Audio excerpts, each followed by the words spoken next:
Vamos dar sequência à nossa série de mensagens Evangelho na Veia.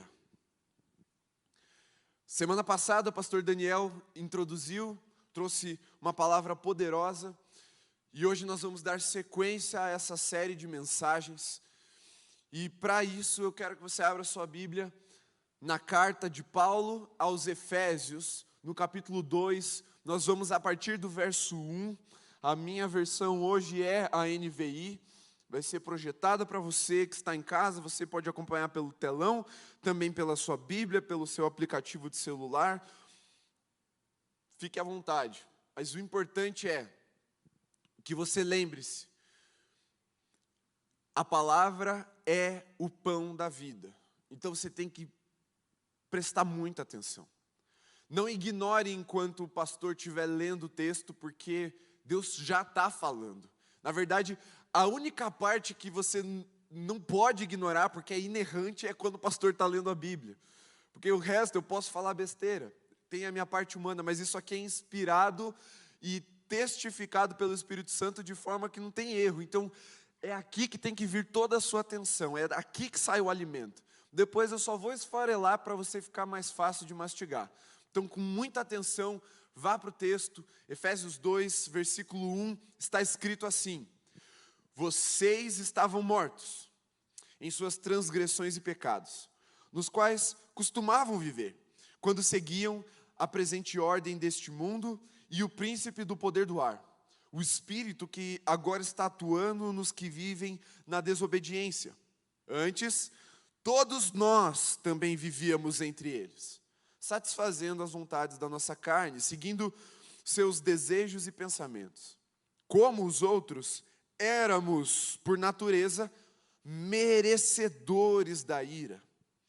Todavia Deus, que é rico em misericórdia, pelo grande amor com que nos amou, deu-nos vida com Cristo, quando ainda estávamos mortos em transgressões. Pela graça vocês são salvos. Deus nos ressuscitou com Cristo e com Ele nos fez assentar nas regiões celestiais em Cristo Jesus, para mostrar nas eras que hão de vir a incomparável riqueza de sua graça, demonstrada em sua bondade para conosco em Cristo Jesus. Pois vocês são salvos pela graça, por meio da fé, e isso não vem de vocês, é dom de Deus, não é por obras, para que ninguém se glorie, porque somos criação de Deus, realizada em Cristo Jesus, para fazermos boas obras, as quais Deus preparou antes para nós as praticarmos. Senhor Jesus, a Tua palavra é a verdade, eu confio nela. O Teu Espírito Santo é real, vivo e atuante no nosso meio, eu confio em Ti. Fala conosco em nome de Jesus. Amém. Vamos lá, a série de mensagens Evangelho na Veia, não é na veia, não tem acento, é na veia, veia do braço, onde corre o sangue, não é na sua amiga que tem mais idade. Então, para ficar bem claro, a ilustração dessa série de mensagens, nós vamos falar sobre uma palavra que não apenas ela é jogada para perto de nós, mas que ela é injetada em nós e passa a correr nas nossas veias. E você sabe muito bem que a Bíblia diz que a vida está no sangue. Levíticos, se eu não me engano, 17, diz que a vida está no sangue. Por onde o sangue passa, ele leva a vida. Se você estudou um pouquinho de biologia na escola, na faculdade, aí você foi muito além, claro. Você sabe que o sangue, ele carrega a energia necessária para as nossas células sobreviverem. Então o sangue passa ali pela região do pulmão, ele é bombeado pelo coração, passa pela região do pulmão, recebe oxigênio, O2, e leva pelas artérias para alimentar todas as células do nosso corpo. Por isso que a vida está no sangue, porque a vida precisa de energia. Sem energia não há vida. Acontece o quê? Quando uma célula para de viver. É óbvio, morre. E se nós não injetarmos o evangelho na nossa veia, não adianta a gente ter ar ao nosso redor, não adianta a gente estar numa câmara de oxigênio puro, se nós não respirarmos, não colocarmos isso para dentro. Da mesma forma, não adianta a gente vir na igreja, não adianta a gente ver vídeo no YouTube, não adianta a gente ir na classe da escola dominical, se o que nós estamos ouvindo, se o que está sendo ministrado não é colocado para dentro, não é injetado em nós, para que isso vá levando a vida para dentro de nós. É como se fôssemos para o hospital precisando de uma transfusão de sangue. Estamos precisando receber doação de sangue. Eu chego lá no hospital e aí já tem uma série de doadores lá. E você sabe que quando o sangue ele é tirado, ele vai para um pacotinho, um saco plástico especial para armazenar esse sangue. E aí ele está ali, ele é vida, ele tem uma certa validade, mas ele está ali bom, cheio de vida. Cheio de coisas boas para serem transferidas. Se eu pego esse pacote e entrego na mão da pessoa que está precisando da doação, adianta? Diga não, não adianta. Se ela não colocar aquele pacotinho pendurado lá, naquele varalzinho, o enfermeiro vir ou o médico vir, conectar com aquele tubinho, colocar a agulha e começar a fazer a transfusão, não adianta nada. A vida não chega só porque ele tem o sangue em mãos. E da mesma forma, a vida não chega até em nós, dentro de nós, se o evangelho ficar só nas nossas mãos e ele não entrar no nosso coração e fazer morada. Se ele não for bombeado pelas nossas veias. Porque é ele que leva a vida, mas para ele levar a vida ele precisa entrar. Antes de transformar, ele entra. Por isso que a palavra de Deus é viva e eficaz, e ela é mais afiada do que uma espada de 2 gumes, ou que uma agulha de injeção. Porque tem que entrar para fazer efeito, para dar vida. E nós conhecemos o Evangelho de diversas pregações, vários livros, muitos elementos culturais. O Evangelho é algo assim, está na atmosfera do brasileiro. Mas se isso não entrar, não adianta, não traz vida. A gente vai morrer com a vida nas mãos. E o que Efésios 2, a partir do verso 1 diz, é que nós estávamos nesse estado, precisando de vida. E Deus nos deu a vida. E você já deve ter ouvido falar que tem coisas que dinheiro nenhum no mundo compra. Que milionários e bilionários dariam todo o seu dinheiro para comprar mais um ano de vida. Porque vida é riqueza. Não tem como comparar a vida com nenhum bem terreno, com nada desse mundo. Nem o ouro e nem a prata tem sentido se você estiver precisando de vida. Veja, se você está morrendo asfixiado, você tem a oportunidade de pegar um cilindro de oxigênio e 10 quilos de ouro. O que é que você pega? Oxigênio. Porque se você abraçar esses 10 quilos de ouro, você só vai morrer daqui 3 minutos. Não vai adiantar nada. Se você está morrendo de fome, você pode pegar 500 gramas de carne ou 10 quilos de ouro. Você vai pegar o quê? 500 gramas de carne, porque senão você vai morrer. Não adianta nós nos abraçarmos com as matérias desse mundo, se nós não tivermos vida. E quando Jesus morreu no nosso lugar, quando Ele veio, foi crucificado, ressuscitou, quando Ele veio, encarnou o Evangelho, a palavra de Deus, a boa notícia, Ele veio para nos dar vida. Mas qualquer vida. João 10:10 fala que o ladrão veio para matar, roubar, destruir. Mas Jesus está falando, eu vim para que vocês tenham vida, mas de qualquer forma, não. A tenham em abundância, é tipo muita vida. É para você ser rico de vida. Não é para você ter só para você, não é para ter vida contadinha. É para você ter tanta vida que as pessoas vão olhar para você e falar assim, meu Deus, quanta vida. É para você ter tanta vida que você vai transbordar, não vai ficar só para você. E essa notícia foi a notícia que Jesus veio nos dar. Eu vim para que vocês tenham vida e a tenham em abundância. Mas percebam o contraste entre o que Jesus estava falando e a realidade das pessoas que estavam ouvindo.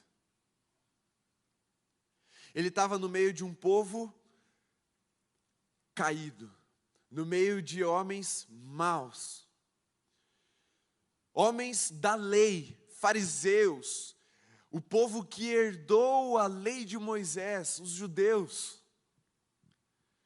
Só que enquanto que a lei denuncia o pecado e a morte, porque o salário do pecado é a morte, o evangelho da graça de Jesus vem para dar uma notícia.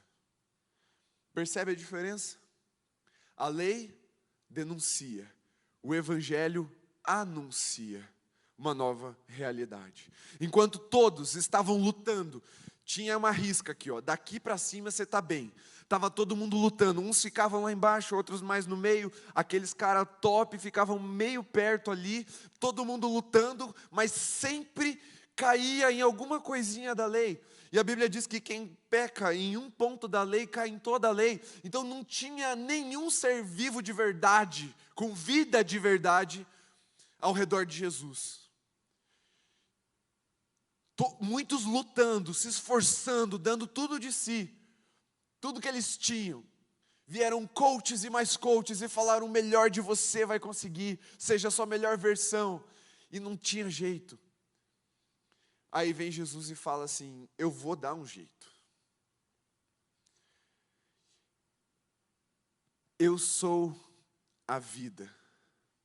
Jesus falou. E eu vou me dar a vocês, para que vocês a tenham, e a tenham em abundância. E é essa riqueza que Deus quer compartilhar com nós, com cada um de nós nessa noite. Aquilo que dinheiro nenhum no mundo compra, aquilo que nem todos os bitcoins do mundo podem arrematar. Jesus quer te dar de graça, ao ponto de você ter tanta que você vai poder dar de graça também. O que os bilionários, os homens mais ricos da história, lutaram a vida inteira para conseguir comprar, você tem sobrando, que é a vida de Jesus em você. Vamos lá. Tem um evangelho na veia, é aquele evangelho aplicado, é aquele evangelho que entra, que traz transformação, é aquele evangelho que vai nos levar até um lugar de vida. Lembrem-se, não é frequentar a igreja, não é ouvir pregação, não é ir na classe de EBD, é entrar. Porque você pode passar anos aqui, fazendo tudo isso, e se desviar. Ceder ao pecado, aos impulsos da carne. O que Paulo fala que é dominação de um espírito de trevas, o espírito dessa era. Aquele crente que fica um tempo na igreja e desvia, é porque ele ainda está na coleira do diabo. É porque o evangelho ainda não entrou. Ele estava num ambiente de vida, mas ele não comeu o pão. Ele estava com um pacotinho de sangue na mão, mas não fez a transfusão. Ele tinha o cilindro de oxigênio, mas ele se agarrou com o ouro e com a prata. Por isso que o evangelho precisa entrar. Por isso que não dá para a gente tratar o evangelho como uma informação. A gente tem que tratar ele como vida e vida em abundância. E a primeira coisa que esse texto vai nos trazer, nessa primeira parte, ali nos primeiros versículos, é o preço. Primeiro ponto, o preço. Nós estávamos mortos. Deus olhou para nós e viu isso. E aí ele foi lá e matou o seu filho. Parece forte o que eu estou te dizendo. Deixa eu trocar a palavra só para você ver como não é forte. Ele foi lá e sacrificou o seu filho. Está mais tranquilo? Deu para aceitar agora? Mas o que aconteceu na prática estávamos mortos. Deus matou o seu filho. Porque nos resgatar necessariamente exigia que Jesus fosse morto em nosso lugar. Porque estávamos mortos, dominados pelo nosso pecado, pelas nossas transgressões. E não tinha esforço humano nenhum que pudesse nos aproximar de Deus de novo. E o preço para que eu e você tivéssemos vida e vida em abundância era a morte de Jesus. Mas Deus falou assim, vou pagar. Não foi fácil. Deus sofreu. Jesus sofreu. Mas Ele pagou o preço. Estávamos mortos. Deus matou o seu filho, ou Deus sacrificou o seu filho. Nós estávamos dominados pelo pecado e pelos desejos da carne. Deus Filho encarnou, mas sendo tentado em tudo, não pecou. Ele pagou o preço da obediência. Quando a Bíblia fala de obediência, ela não fala de obedecer uma vez. A obediência com que Cristo obedeceu é uma obediência até a morte. Isso significa duas coisas. Primeiro, é que ele foi obediente do início ao fim, certo? Até a morte é quando acaba a questão da obediência. Então Jesus foi obediente até o fim. Uma obediência que lhe ensinou muitas coisas, que provou ele, que colocou ele na cruz, que colocou ele no lugar de ser chicoteado, castigado, que colocou ele em situações embaraçosas, vergonhosas em nosso lugar, mas ele obedeceu. Por quê? Por que Jesus precisava tanto obedecer? Porque era o preço para comprar gente desobediente. E fala assim, eu era desobediente. Pode falar, eu era. Está escrito, nós éramos filhos da desobediência. Vivíamos na desobediência. E por isso, Jesus precisou vir e obedecer. Mas não é a obediência fácil. Jesus não veio para ficar rico. Jesus não veio para conquistar nações. Jesus não veio para, ser aclamado o tempo todo. De fato, em muitos momentos ele foi, mas via de regra, Jesus veio para ser tentado. Jesus tinha carne, igual eu e você. E a palavra de Deus diz que é a carne que é tentada, não é o espírito. Então, se Jesus tinha carne, ele encarnou, o verbo se fez carne, ele sofreu as mesmas tentações que eu e você. E aí, se você parar e pensar assim, puxa, as mesmas? Até essa que eu caio quase todo dia? Até essa. A Bíblia diz, em tudo foi tentado. Tudo. No pecado que você comete, no pecado que você nem sabe que existe. No pecado que tem um nome, é de estimação, até o pecado que você não faz ideia do que significa. Jesus foi tentado. Mas ele não pecou, diferente de mim e de você. Esse era o preço para nos comprar. O preço era ser morto, o preço era ser obediente até o fim. E é esses primeiros versículos, deixa eu ver que eu marquei aqui. Os primeiros 3 versículos desse texto mostram esse preço que Deus estava pagando. Porque nós vivíamos, como eu falei, sob a influência do mal, por causa da nossa desobediência.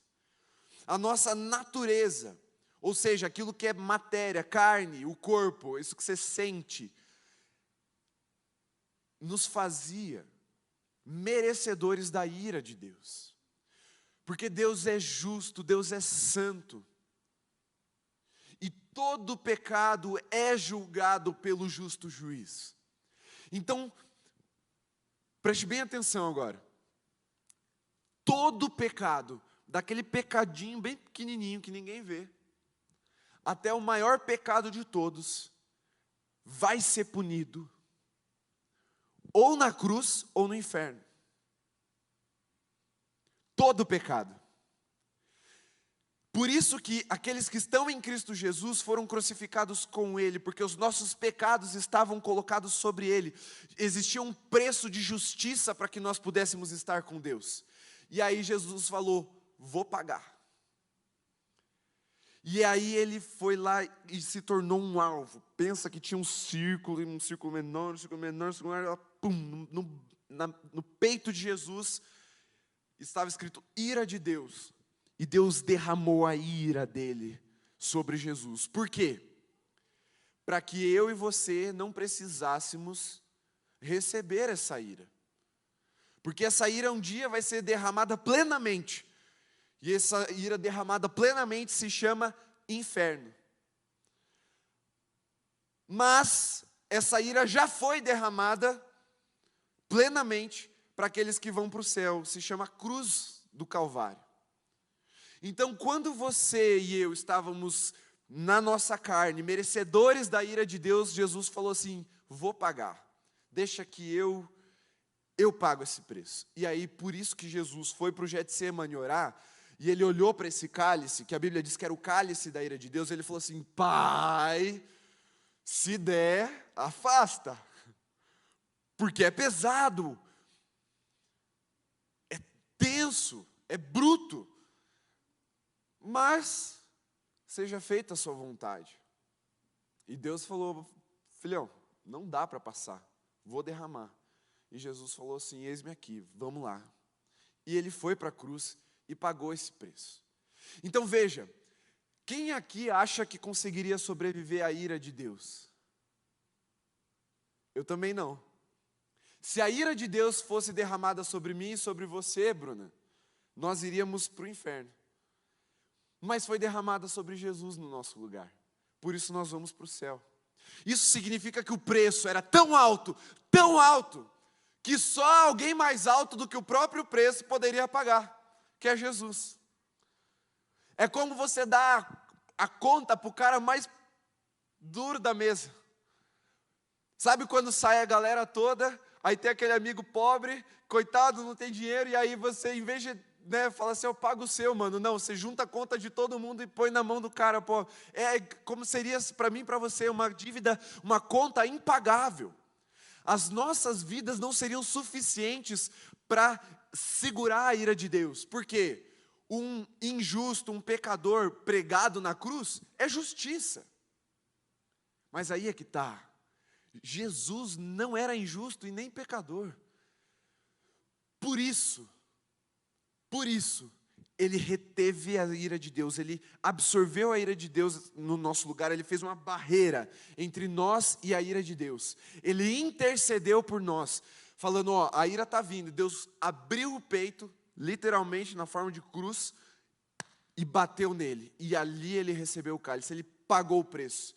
Jesus é tipo aquele pai rico que paga a conta dos amigos, sabe? Quando você sai com o pai, aí tá todo mundo meio sem dinheiro e tal, aí vem o pai e fala assim, não filho, hoje eu pago da galera. Pá, pagou. O preço era esse, para que saíssemos da condição de morte e fôssemos a uma condição de vida. E Jesus falou, eu pago. Era morrer? Morreu. Era obedecer? Obedeceu. Era ser alvo da ira de Deus? Ele foi. Mas a gente precisa conhecer também quem é o rico. Porque a partir do versículo 4, Paulo começa a explicar quem é que pagou essa conta. Como ele pagou essa conta. Então, primeiro, é o preço. Segundo, é o rico. Quem é que consegue pagar essa conta absurda? Essa conta que nem eu nem você poderíamos pagar. Nem se todos nós nos juntássemos para pagar a conta de um só, não daríamos conta. É Jesus. Quando? nós olhamos para...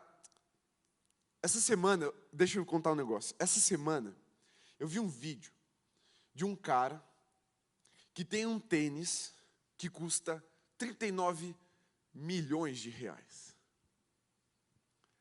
Eu não acreditei na hora, e aí eu fui ler para ver o que isso significa, porque às vezes é clickbait, né? Você vê o título e você fala, que isso? Aí eu fui para ler a matéria. Não é que ele pagou 39 milhões, mas é que era uma edição tão rara, tão, assim, poucas, que desses exemplares foi leiloado. E aí esse exemplar foi vendido por esse preço, então eles passam a régua lá em cima. Mas assim, eu não sei se para você 39 milhões de reais é muito para um tênis, para mim é. Se você não se espantou, conversa comigo no final do culto, que eu quero muito ser seu amigo. Mas assim, 39 milhões num tênis, mano, é muita coisa. Jesus é o cara que tem dinheiro para pagar isso. Quando a gente olha para o nosso pecado, para o nosso estado de morte, a gente fala, cara, ninguém paga isso aí, eu duvido. Aí Jesus vem e fala assim, não, eu pago. Esse é Jesus. É o cara que não vai ter problema de gastar o que for necessário para estar com você. É o cara que é tão rico que constrange a gente, que a gente fica com vergonha. Sabe aquela pessoa que é tão rica que você teria vergonha de estacionar seu carro do lado do carro dele? Mas ele não está nem aí para essa diferença. Ele falou assim, já que eu sou rico, eu vou compartilhar. E eu vou dar dessa riqueza para eles. Jesus tinha tanta vida, Ele é a vida, que Ele falou assim, eu vou dar para eles também. Só que não pode ficar como uma informação. Você precisa injetar isso.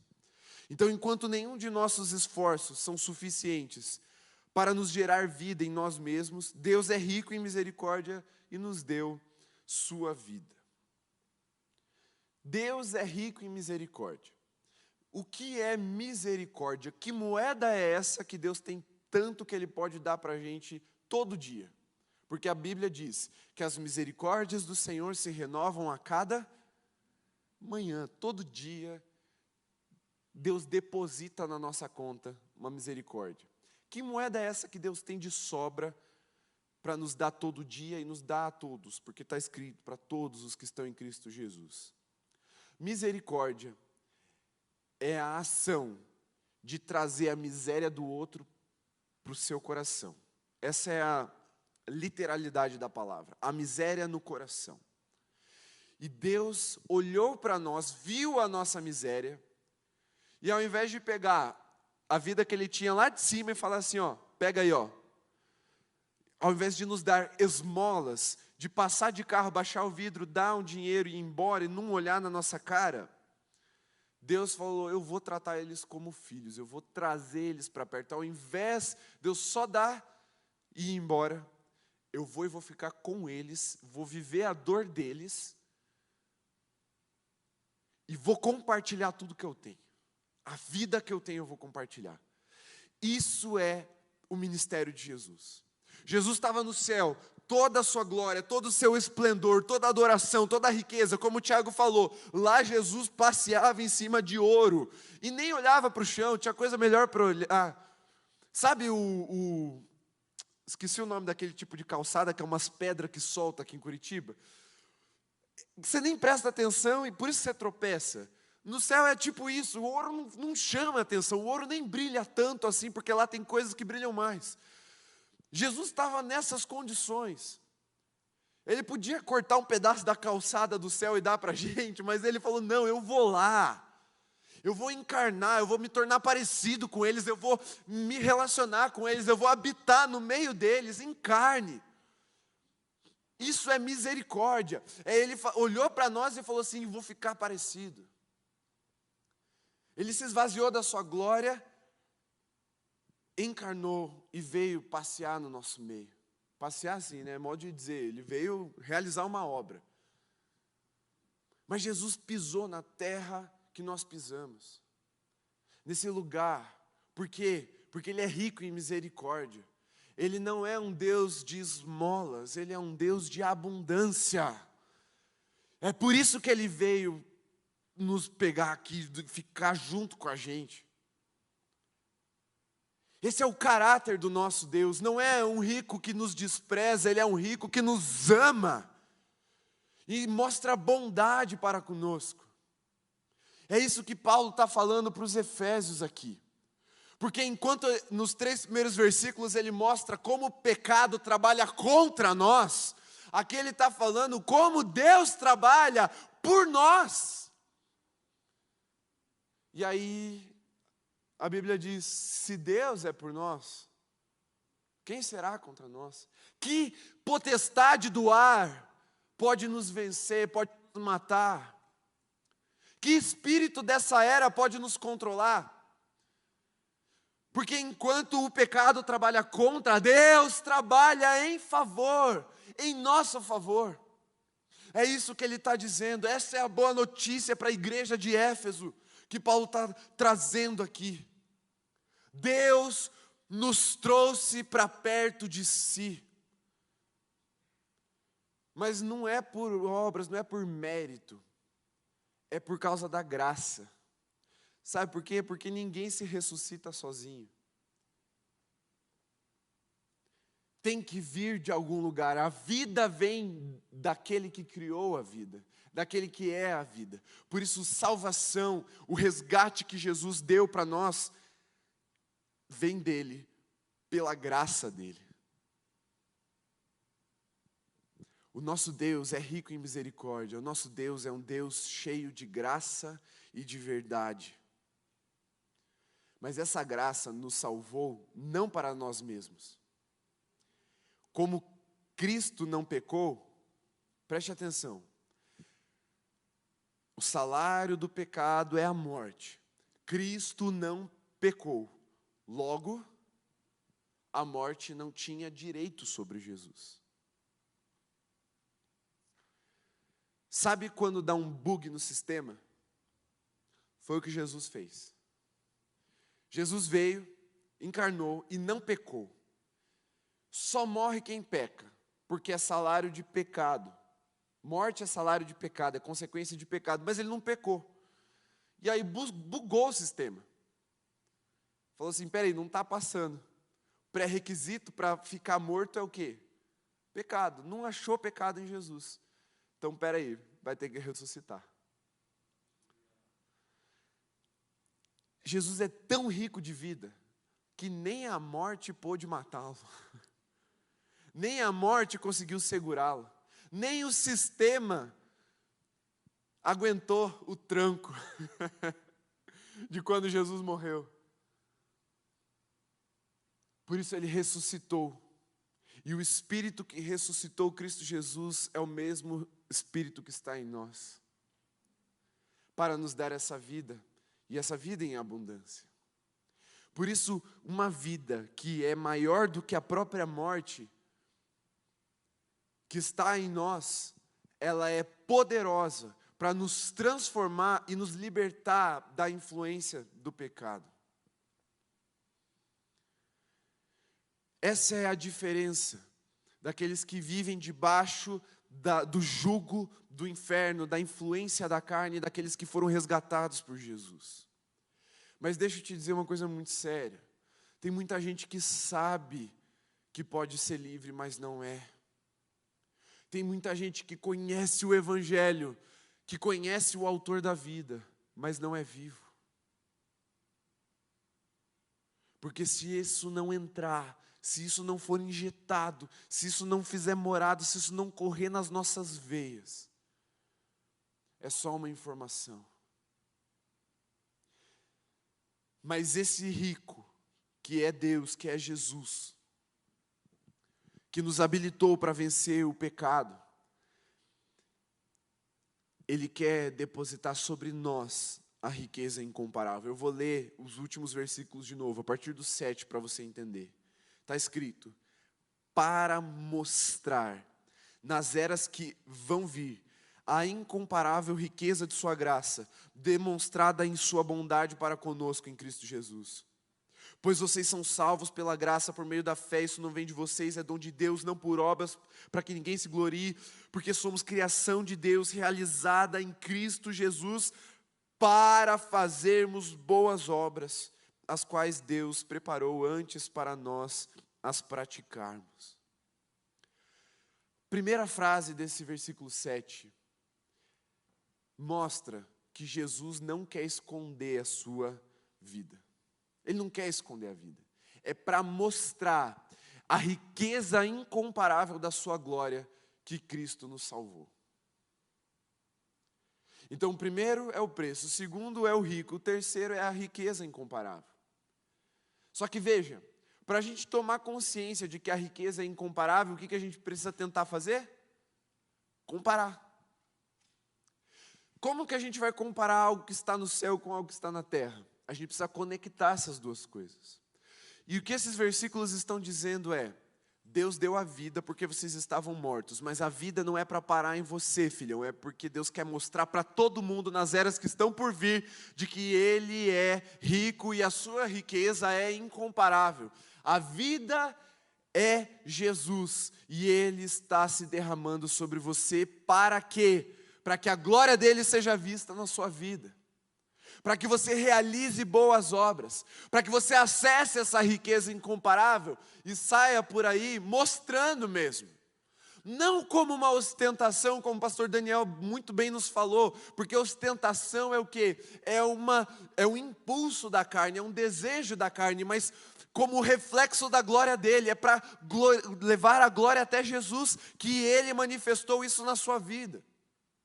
Então não é ostentação, mas é para se amostrar mesmo.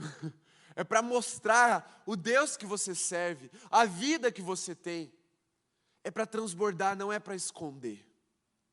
Porque quando o sangue entra, a cor começa a mudar, você começa a ficar corado, como diriam os antigos. Você está rosado, está comendo bem, está se alimentando. É, porque você tem Jesus. E a vida está entrando em você, a vida está se revelando em você. Por quê? Porque Deus é tão rico, e a riqueza dele é tão incomparável, que ele falou assim: vou compartilhar, e o que eu vou colocar na mão deles também vai ser uma riqueza incomparável. E as pessoas vão olhar e vão falar assim: meu Deus, que rico. Tanta vida, que vão falar: meu Deus, quanta vida. Esse é o evangelho de Jesus para nós. Não é para viver uma vida meia boca, não é para viver uma vida medíocre, não é para viver uma vida debaixo do jugo do pecado. Isso é muito pouco para quem tem herança de riqueza incomparável. É pouco demais, e eu e você não podemos nos contentar com esse pouco. A igreja de Jesus não pode ficar no pouco, não pode ficar no raso, contando migalhas de liberdade. Jesus veio nos dar vida e vida em abundância, para que a glória dele seja vista em nós, para que seja tanta vida que por onde nós passássemos a vida nasça novamente, haja ressurreição. Porque não é qualquer riqueza, é uma riqueza incomparável, é uma riqueza que faz os olhos brilharem, é uma riqueza que faz as pessoas ficarem perplexas. E mesmo no meio de uma pandemia de morte, Deus colocou a vida em você para manifestar a glória dele, para que você realizasse essas boas obras que ele preparou. Eu não sei você, mas quando Deus diz que algo é bom, é porque é bom de verdade. Não é bom, é bom. Bom na Bíblia é muito forte.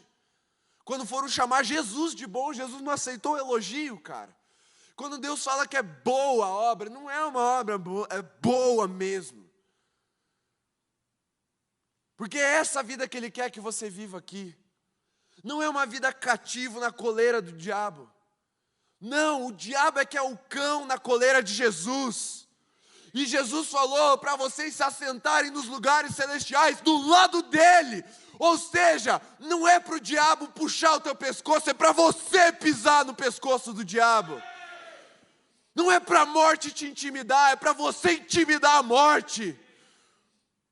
Paulo fala aos coríntios: cadê a morte? Cadê a sua vitória? Cadê o seu poder, o seu aguilhão? Jesus é o meu Senhor. E onde eu for, eu vou com Ele, porque eu estou em lugares celestiais. Eu estou com uma riqueza tão rica, que não importa a miséria do lugar, vai abundar a riqueza ali também. Eu tenho tanta vida que Cristo derramou em mim, que onde eu passar, essa vida vai transbordar. O deserto vai virar manancial. O desespero vai virar alegria novamente. É tanta vida, é tanta vida, é tanta riqueza, que você vai poder olhar a miséria dessa vida, os sofrimentos dessa vida, a tristeza dessa vida, e sorrir. E a tristeza vai ter que se envergonhar diante de você. A morte vai ter que se acanhar, se intimidar, se encolher, recuar. Porque quando ela olhar para você, ela não vai ver essa tua carcaça aí, ó. Não, você é até bonitinho, cara. Mas não é isso que ela vai ver. Ela vai ver a vida de Jesus. Porque você foi selado com o sangue do Cordeiro. Quando você passa pelos lugares, é o sangue de Jesus que está escorrendo, sobrando na sua vida. Por isso que não tem como a gente se achar, se ostentar, porque a gente é crente, a gente é bom. Não tem como. Porque é óbvio que não é nosso. Se é mesmo Jesus na sua vida, não tem como você se achar por isso. Só tem como você glorificar o nome dele por isso. Porque não é o que você faz que te fez ser o que você é. É o que você é que te faz fazer o que você faz. Não é para se gloriar, mas é para andar em glória. É para glorificar Jesus. É essa vida que tem que correr nas suas veias. E aí você precisa, meu irmão, você precisa sair daqui muito convicto de que esse sangue está correndo nas suas veias. Essa vida entrou. Porque quando você sair, quando você for viver a sua vida, o desespero vai te assediar. A morte vai tentar te amedrontar. Os desejos da carne vão tentar te fazer desviar. Mas você vai poder falar assim: eu estou sentado com Jesus nos lugares celestiais. Nos primeiros versículos, Paulo fala assim, ó: antes nós, junto com esses caras aí do mundo, nós também estávamos lá junto com eles, debaixo da influência de uma potestade que está no ar. Agora, em Cristo Jesus, nós estamos assentados nos lugares altos. Isso significa necessariamente que a potestade está debaixo de nós. Então, quando ela quiser te dizer o que você tem que fazer, você tem autoridade para falar em nome de Jesus o que ela vai fazer. Tipo, vai pecar. Aí você fala assim, vai embora em nome de Jesus, e ela vai ter que ir. E essa potestade aqui, ela é a personificação bíblica para exemplificar bem como o diabo age contra as nossas vidas, fazendo-nos pecar, tentando alimentar a nossa carne para que o pecado trabalhe contra nós. Mas a palavra de Deus está nos mostrando que Deus trabalha, primeiro, por nós, segundo, em nós, e terceiro, através de nós. E ceder ao pecado, ceder aos desejos da carne, significa que a gente está deixando o diabo trabalhar contra nós. Porque uma mentira vai te fazer mentir de novo, que vai te fazer perder a confiança contra você. Porque um roubo vai te fazer contrabandear, que vai te fazer ser preso, que vai te fazer perder a sua família, vai te fazer perder a confiança de todo mundo que você ama, não vai valer a pena. Porque a pornografia vai te esfriar espiritualmente, vai te desabilitar sexualmente e você vai ter um casamento frustrado, trabalhou contra a sua vida. O pecado trabalha contra nós, mas Deus trabalha por nós, Deus trabalha em nós e Deus trabalha conosco. Ele nos chamou para trabalhar numa região diferente. Antigamente, nas empresas mais tradicionais de Nova York e de Washington, quanto maior o andar do prédio que a empresa tinha seu escritório, mais conceituada ela era. Isso era um tipo de status, é como se você mostrasse para as outras empresas: eu posso pagar mais porque eu estou ganhando mais, eu vou te engolir. Essa era a ideia. Era um tipo de intimidação contra as outras empresas que estavam em andares inferiores. O que você pode fazer é a mesma coisa. Sentar lá em cima e começar a intimidar o inferno. Mas às vezes a gente ainda está aqui com medo da morte, com medo do diabo, cedendo aos desejos da nossa carne. Segurando o pacotinho de sangue. Chegou a hora da gente deixar o médico dos médicos injetar esse sangue em nós. Para que tenhamos vida e vida em abundância. Para que esse evangelho corra nas nossas veias. Faça ferver a vida dentro de nós. Para que por onde a gente passe, a gente exale vida. Porque lembre-se, não é vida pouquinho, é vida em abundância. Abundância é muito mesmo. É tanta vida que um dia, mesmo que você morra, você vai ressuscitar com Cristo. Cara, você vai ressuscitar. Não precisa ter medo da morte. Não precisa ter medo do diabo. Não precisa ter medo do pecado. Aliás, se afaste do pecado. Medo nesse sentido de, não querer se contaminar. Mas assim, você já venceu porque você está em Cristo Jesus. Chegou a hora de injetar essa verdade no seu coração, nas suas veias. E para a gente concluir,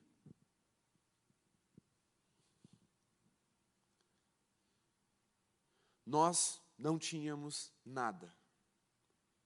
Éramos miseráveis. Amém? Amém, está escrito. Deus tinha tudo. Ele é rico, está escrito, amém? E Ele decidiu pagar o preço necessário para compartilhar essa riqueza incomparável conosco. Porque é do desejo dEle que vivamos nessa riqueza. É vontade de Deus que você viva nos lugares altos, nos lugares celestiais. Para quê? Para que a rica graça de Deus seja mostrada por todo mundo em todas as eras, até que Jesus volte. Fique em pé. Éramos miseráveis, não tínhamos nada. Deus tinha tudo, é rico, e Ele quis compartilhar comigo e com você, para que tivéssemos essa riqueza junto com Ele. Feche seus olhos por um instante e comece a meditar um pouco nessa palavra. Porque assim, é questão de vida ou morte de verdade.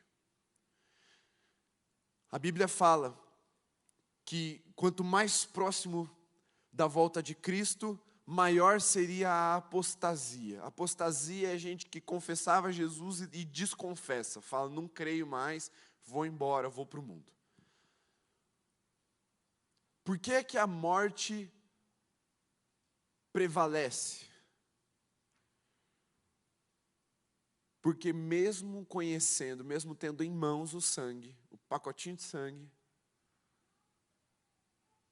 o sangue não entrou. O evangelho não entrou. Por isso que o pecado continua na sua vida. Por isso que você ainda cede aos desejos da carne.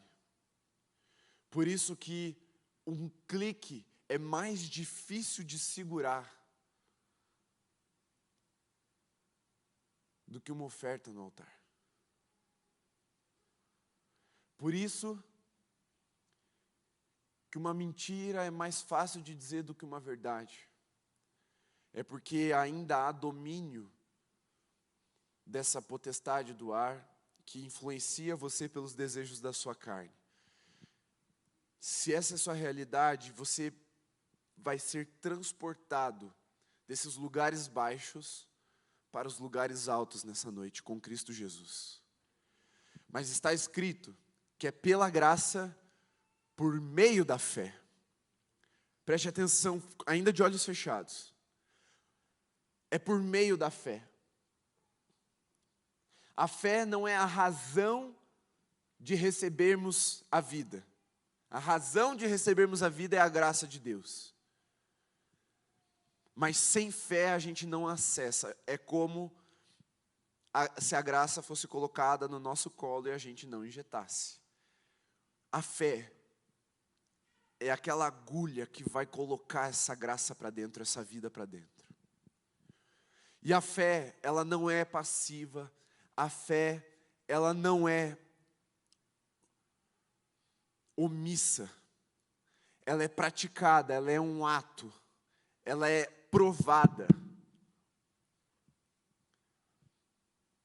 E você, por um ato de fé, vai acessar essa vida vai acessar você nessa noite. Para que você comece a vencer os pecados, para que você comece a vencer o diabo, para que você comece a vencer as inclinações da sua carne, para que você comece a habitar em lugares altos, regiões celestiais, para que você comece a andar em boas obras, por graça, no poder do Espírito Santo, para revelar a incomparável riqueza de Deus. Mas é pela fé que você vai acessar.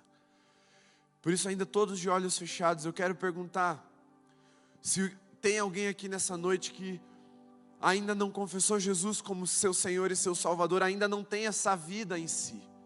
Que você levante uma de suas mãos aí no seu lugar, para que num ato de fé, a vida seja injetada na sua vida agora, no seu corpo, na sua alma, no seu espírito.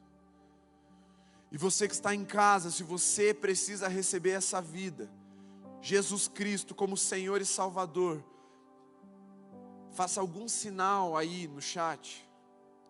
Fala, eu quero receber a vida, eu quero receber Jesus.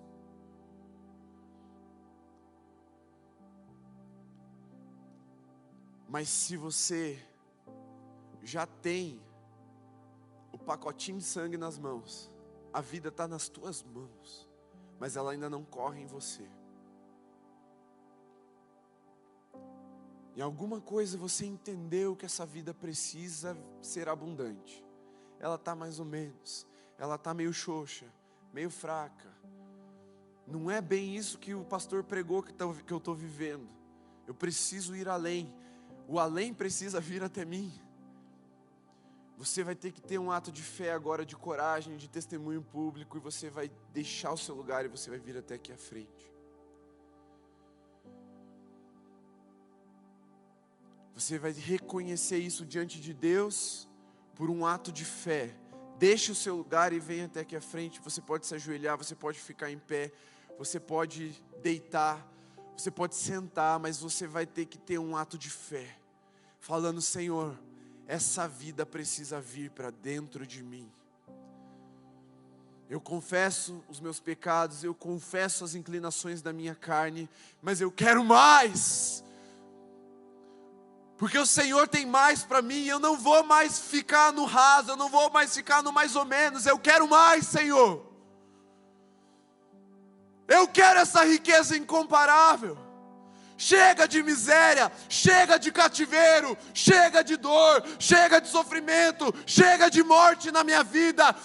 Eu quero Deus, eu quero a vida abundante em mim, correndo nas minhas veias,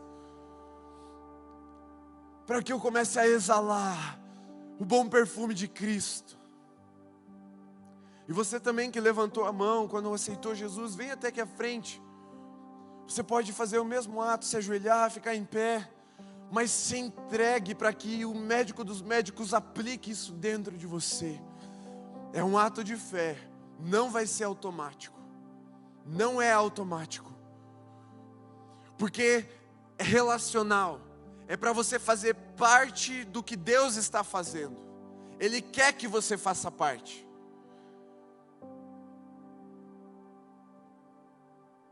E aí você vai romper com os lugares baixos. Você vai romper com a miséria espiritual. Você vai romper com a morte. E você vai começar a experimentar a vida e a vida em abundância que Jesus prometeu.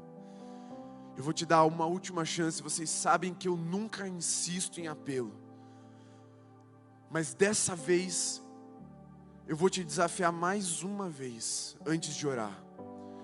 Se a vida em abundância que Jesus anunciou não é o que você está vivendo como filho de Deus, tome um ato de coragem e de fé, deixe o seu lugar e venha.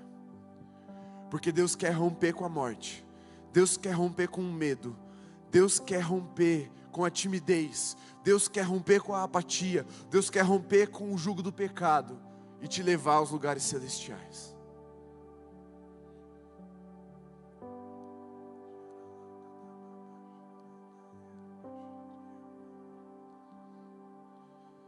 Feche seus olhos.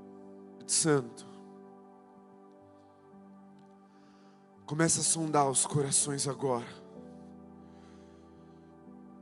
Cada um vive um tipo de realidade. Seria impossível eu descrevê-las todas aqui nessa oração, tanto por ignorância, por não conhecer essas realidades, quanto pelas limitações das minhas palavras e do nosso tempo. Mas o Senhor está sondando cada coração. O Senhor está revelando, está levando luz para dentro, está colocando vida para dentro. E quando a vida entra, a morte tem que ir embora. Quando a vida chega, a morte tem que recuar. O inferno perde quando o Senhor chega. Por isso, em nome de Jesus, todo grilhão, toda cadeia, toda miséria, toda pobreza seja quebrada agora, para que o rico Senhor habite em cada um deles, cada um dos teus filhos. E a riqueza incomparável seja vista na vida deles, Senhor. Para que o teu nome seja glorificado no proceder, no comportamento, na devoção, na paixão, na glória revelada mesmo na vida de cada um deles, Senhor. Eles desejam mais a fome e sede no coração deles. Nessa noite, Senhor, sacia com o pão da vida, com o derramar do teu vinho novo, Senhor. Sacia, para que vivam nessas dimensões elevadas, nos lugares altos, nos lugares celestiais.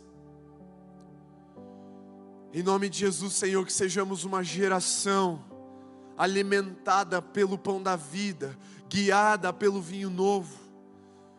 Uma geração que revela a glória de Deus Pai.